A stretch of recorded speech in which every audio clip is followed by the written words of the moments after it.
दोबारा मैथमेटिक्स छात्रों, हमारा चैप्टर नंबर 1 संबंध व फलन चल रहा था और ये हमारी इसकी वीडियो नंबर 7।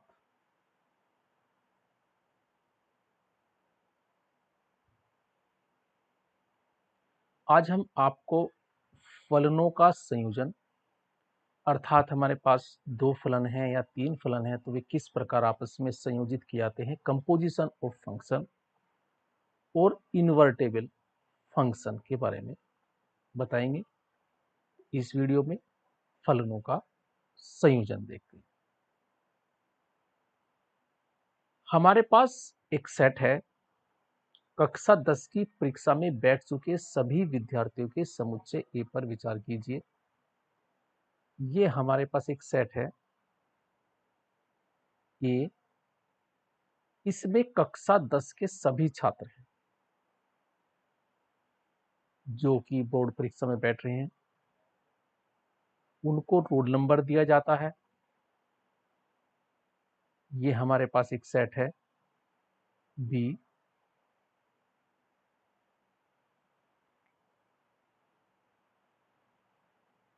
ये छात्रों के अनुक्रमांक है। तो जब कॉपी चेक होती है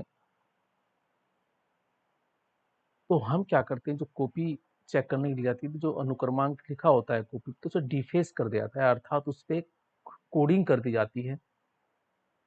तो हम चाहते हैं उन बच्चों की जो कॉपी थी, एग्जाम की कॉपी, ये जो डिफेस करने के बाद जो नया सेट बना, ये हमारे पास एक छात्र एक्स है, अनुमान लो ये वाई उसका रोल नंबर है और इस वाई नंबर को छिपा के एक नया कोडिंग नंबर दे दिया गया कोई जेड।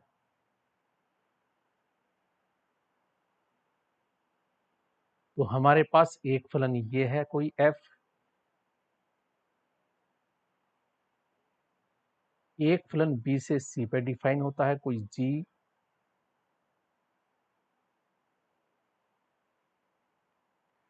तो गोपनीयता रखने के लिए बोर्ड विद्यार्थियों के रोल नंबर को विरूप डिफेस करके प्रत्येक रोल नंबर को एक नकली सांकेतिक नंबर में बदल देते हैं। मान लीजिए बी जो है सबसेट एंड समस्त रोल नंबरों का समुच्चय है, तो सी भी समस्त सांकेतिक नंबरों का समुच्चय। तो हमारे पास 2 फलन बने, एक फलन एफ बना ए से बी, छात्र से छात्र और उसके रोल नंबरों का, एक उसके रोल नंबर और उसकी कोडिंग का। तो यदि मैं कोई छात्र लेता हूं तो क्योंकि फलन है, मैंने कोई एक्स छात्र लिया और उसमें एफ एक्स लगा देता हूं, फलन है, तो मुझे छात्र का रोल नंबर प्राप्त होता है वाई। तो मैंने कहा ये कोई एक्स छात्र है, कोई भी हो सकता है फॉर एवरी, इधर से ये उसका रोल नंबर है और ये उसकी जेड उसका कोडिंग है। तो जो एक्स का एफ एक्स लगा दें तो हमें वाई मिलता है। तो एक तरीके से एफ एक्स जो है, अगर छात्र को इस मैपिंग में लगाया जाए, जो उसकी इमेज है एक्स की एफ इमेज जो है वो वाई है और वाई की जी, हमारे पास ये सेट जी है, तो जी की जो हमारे पास वाई की जो इमेज है वो जेड है, अर्थात जी वाई। तो इसी प्रकार हमारे पास जी, अगर मैं वाई लेता हूं, अगर मैं वाई एक नंबर लेता हूं, उसका रोल नंबर लेता हूं, अगर उसे मैं मैप कर दूं जी में, तो वाई की जो है हमारे पास जो उस रोल नंबर का जो डिफेस नंबर है, जो चेंज नंबर है, कोडिंग नंबर। तो देखो एक मैपिंग है, फलन है ए से बी पे, एक फलन है बी से सी पे। तो कंपोजिशन का मतलब हम चाहते हैं कि ए से सी पर क्या मैपिंग, ए से सी पर मैपिंग क्या होगी, यानी ए टू सी हमारे पास किस प्रकार डिफाइन होगा। जैसे कि हमारे पास डिफाइन है एफ ए टू बी है, जी बी टू सी है, तो हमारे पास ए टू सी क्या डिफाइन होगा, तो छात्रों नोट कर लें। एफ तो ए से बी पर है, जी फलन बी टू सी है, तो ए टू सी होगा जी पहले लेंगे, जी ओ एफ कंपोजिशन फंक्शन, ये आपस में जो बनेगा जी ओ का मतलब कोई ऑपरेशन होगी इनके बीच में, अर्थात जी ओ एफ एक नया फलन बना ये अपने आप में। तो ये मेरे पास एक मैपिंग बनी जी ओ एफ। ये एक हमारे पास एक नई मैपिंग है जिसे हम कंपोजिशन फलन बोलते हैं। तो जी ओ एफ, जी ओ एफ, एफ ओ जी नहीं, जी ओ एफ ए से सी पर हो। अब इसकी परिभाषा पढ़ते हैं। मान लीजिए एफ एक फंक्शन है ए टू बी, जी फंक्शन है बी टू सी, दो फलन है। यहाँ एफ और जी का संयोजन जी ओ एफ होता है। एफ और जी का संयोजन क्या हुआ, अर्थात एक्स छात्र को कोड नंबर क्या मिला, जेड मैंने कहा था, ये तो मैंने कहा था वाई है कोई, और ये हमारे पास जेड है। एक्स यानी छात्र, वाई उसका रोल नंबर, और उस रोल नंबर का कोड है जेड। तो इस छात्र का, एक्स छात्र का कोड क्या हुआ, जेड, तो वो जी ओ एफ से डिफाइन होगा, इस फलन से डिफाइन होगा। तो जी ओ एफ फलन जो होगा वो ए टू सी होगा, अर्थात जी ओ एफ हमने कोई मेंबर लिया एक्स, देखो जी ओ एफ किससे डिफाइन है, ए से सी पे। तो यदि हम यहाँ कोई एक्स वैल्यू लेते हैं, एक्स छात्र लेते हैं, तो हमें क्या मिलना चाहिए, जी ओ इसका मान जेड मिलना चाहिए। इसे किस प्रकार लिखते हैं,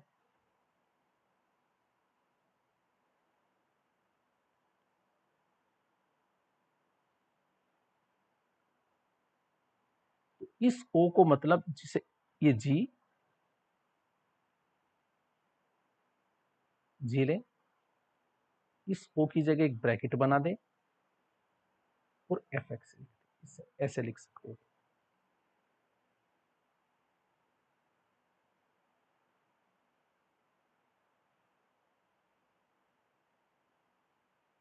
इस ओ की जगह ये एफ एक्स की वैल्यू क्या है, देखो एक्स छात्र है तो वाई उसका रोल नंबर है, अर्थात f x is equal to y है। तो हम एफ एक्स की जगह रख सकते हैं जी, इस एफ एक्स की जगह मैं रख सकता हूँ वाई, फिर ये ब्रैकेट, ये मैंने वाई रख दिया यहाँ। तो जी वाई क्या होता है, ये मैंने बताया जी वाई क्या है, वाई इसका मेंबर है, जी यदि लगाएंगे तो क्या बनेगा, जेड बनेगा, अर्थात जी ओ एफ एक्स जो है एक तरीके से उसका उस एक्स छात्र का कोड है। ये हुई हमारी डेफिनेशन। अब हमारे पास एग्जाम्पल 15 समझते हैं।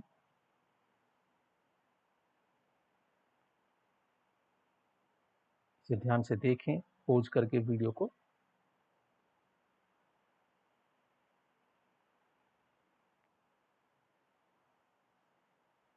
अब हम एग्जाम्पल 15 देखते हैं, ध्यान से देखें। एक एक मैपिंग एफ है, ये सेट हमारे पास पहला सेट है, ये दूसरा सेट है, इससे इस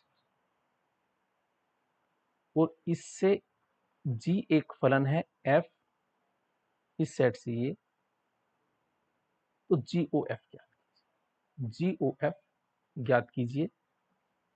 देखो एक सेट ये है, इसमें है 2 3 4 5, 2 3 4 5। दूसरा सेट है हमारे पास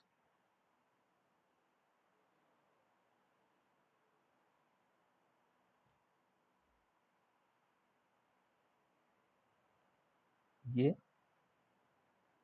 इसमें है 3 4 5 9, 3 4 5 और 9। हमारे पास एक तीसरा सेट है और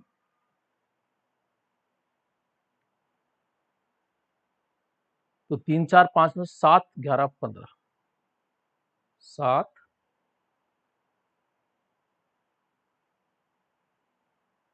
11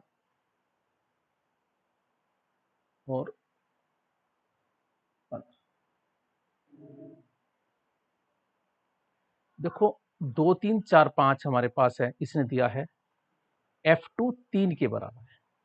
अगर 2 पे मैप करते हैं तो इसकी 2 3, F3 4 है, इससे मैप है, F4 5 है,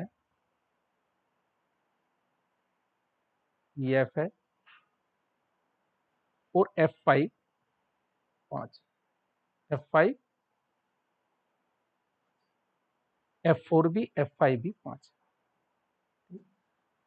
G4 G3 और G4, G3 ये मैपिंग है, ये G है, यानी 3 और 4 7 पर मैप है,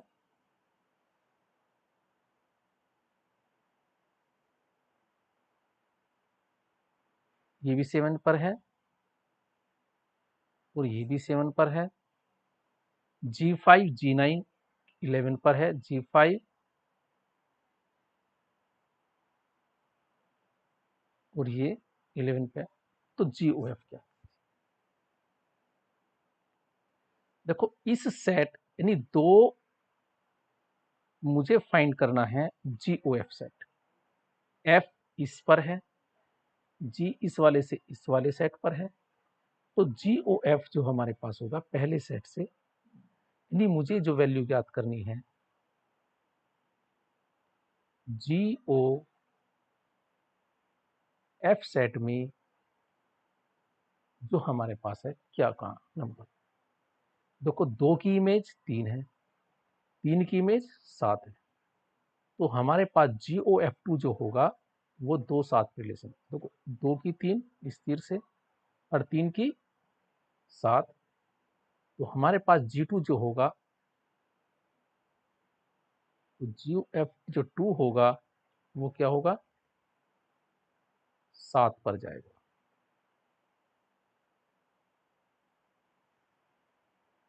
3 4 पर है, 4 7 पर है, तो हमारे पास GOF3 भी 7 पर जाएगा। अगर मैं GOF3 निकाल लूं तो वो भी 7 पर ही जाएगा। अगर मैं G4 निकाल लूं 4 पर, 4 तो गया 5 पर, 5 गया 11 पर, तो 11 हो गया, और ऐसी 5 का 5 और फिर 5 का 11, तो मेरे पास 4 की भी 11 आई और हमारे पास 5 की भी 11 ही आई। ये हमें GOF याद करना, तो यहाँ हम क्या करते हैं, तो मैंने निकालना GOF2। जैसे मैंने पहले से पहले मैं देखा था, दिया था, मैंने लिखा, तो मैंने क्या लिया GOF2, ये है तो मैथमेटिकली, ये मैंने चित्र से समझाया था। अब समझते हैं मैथमेटिकली। GO हमने लिया 2। देखो GOF जो फंक्शन होगा वो पहले सेट से तीसरे सेट पे होगा, तो हमें मेंबर किसका लेना पड़ेगा, पहले का। तो पहले के मेंबर 2 लेंगे, 3 लेंगे, 4 लेंगे, 5 लेंगे, और हम उसके कोरस्पोंडिंग GOF की वैल्यू फाइंड करेंगे। तो GOF2, तो पहले हम F2 देखते हैं, इसे हमने ब्रैकेट लगा दिया, F2 की वैल्यू कितनी देखते हैं, F2 की वैल्यू कितनी है 3, तो ये हमने यहाँ करी 3 पुट कर दी, तो ये बन गया G3 हमारे पास कितना है, देखो इसमें 7, तो हमारे पास ये एक आंसर आ गया। तो GOF2 बराबर है 7, वो मैंने भी निकाला। देखो अब ये निकालना GOF3, F3 का मान वैल्यू पुट करेंगे, F3 का मान 4 है, फिर G4 का मान 7 है, GOF4 निकाल लेंगे, फिर हमने फिर क्या लिया 4 लिया, तो GF4 F4 की वैल्यू पुट की 5, G5 की वैल्यू 11, तो इस प्रकार हम GOF याद कर सकते हैं। तो GOF में कौन कौन से हुए, 5, 7 और 11, केवल 2 ही हुए। तो GOF जो सेट है हमारे पास वो 2, 3, 4, 5, 7 से किस पर है, 7 और 11 पर है। अब हम दूसरा एग्जाम्पल देखते हैं। एग्जाम्पल 16, fx बराबर cos x है, gx बराबर 3x स्क्वायर है। क्योंकि यहाँ मैपिंग R टू R है और ये भी R टू R है, तो अलग अलग फलन नहीं है। हमारे पास एक ही सेट है R, सब वास्तविक संख्याओं पर है। तो हमें ज्ञात करना है GOF(x), हमें ज्ञात करना है GOF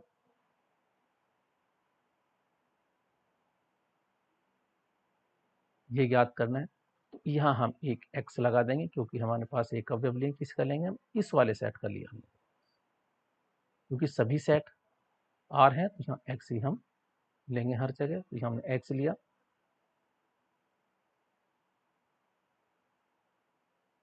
अब देखो ये ब्रैकेट fx की वैल्यू क्या है, तो यहाँ पहले g लिखा।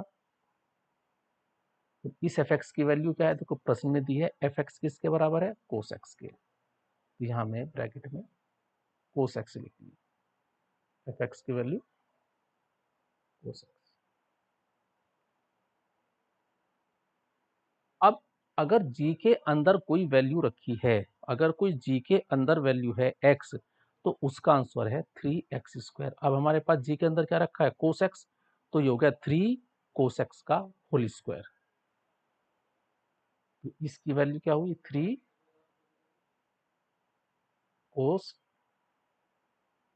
का cos x,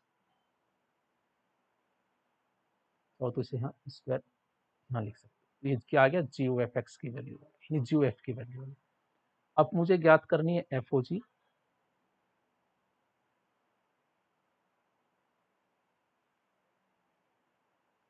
यहाँ भी हम x लेंगे, क्योंकि हमारे पास यहाँ क्या रखा है, G सेट है, यहाँ G फलन है, तो G का मेंबर, R का मेंबर हम लेंगे। तो यहाँ मेंबर हमारे पास क्योंकि सब रियल नंबर है, x ही ले लिया हमने। तो हमने लिखा फिर F,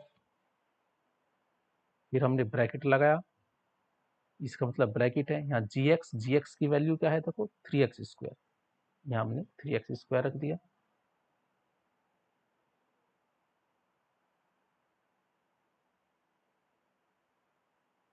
डेफिनेशन ये है, यदि f के अंदर कोई भी, f के आगे कोई वैल्यू रखी है तो वो cos x हो जाती है। ये क्या बन गई, f 3x स्क्वायर की जगह ये बन गई cos, cos के अंदर एंगल में आ गया 3x स्क्वायर। अब देखो GOF x की वैल्यू तो 3 cos स्क्वायर x हुई, FOG x की वैल्यू ही cos 3x स्क्वायर, दोनों डिफरेंट है तो ये आपस में बराबर नहीं हो सकते। तो ये हुई GOF x के मान। देखो GOF या GOF x ऐसे ही करेंगे, तो GOF x ज्ञात करेंगे, FOG x ज्ञात करेंगे, दोनों तरफ यहाँ x लगा लेंगे, यहाँ भी x लगा लेंगे, यहाँ भी x। तो GOF x बराबर FOG x हमने दोनों फाइंड करे और दोनों आपस में बराबर नहीं है, ये अलग वैल्यू है और ये हमारे पास अलग वैल्यू। तो ये हुआ हमारा एग्जाम्पल 16। इसे ध्यान से वीडियो को पॉज कर कर देखें। अब हम देखते हैं एग्जाम्पल नंबर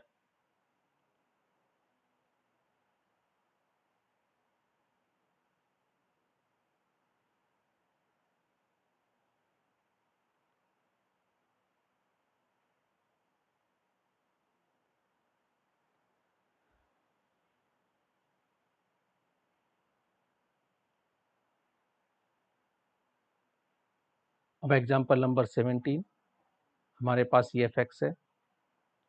डिफाइन है FR7 अर्थात R का मान, यानी कि हमारे पास 7/5 नहीं हो सकता x का मान, क्योंकि ये हमारे पास डिटरमिनेट फॉर्म बन जाएगी। 3/5 नहीं हो सकता है। तो ये हमें दो फलन दिए हैं, इनकी परिभाषा fx का मान ये है और gx तो दोनों ही R टू R है, बस इसमें ये वैल्यू वास्तविक संख्याओं में 3/5 नहीं है। यहाँ तो इसके डोमेन में, इसके से डोमेन में 7/5 नहीं है। तो हमें सिद्ध करना है FOGIA। देखो ये तत्समक फलन है a का, इसका मतलब अगर आई ए का मतलब है यहाँ आई है,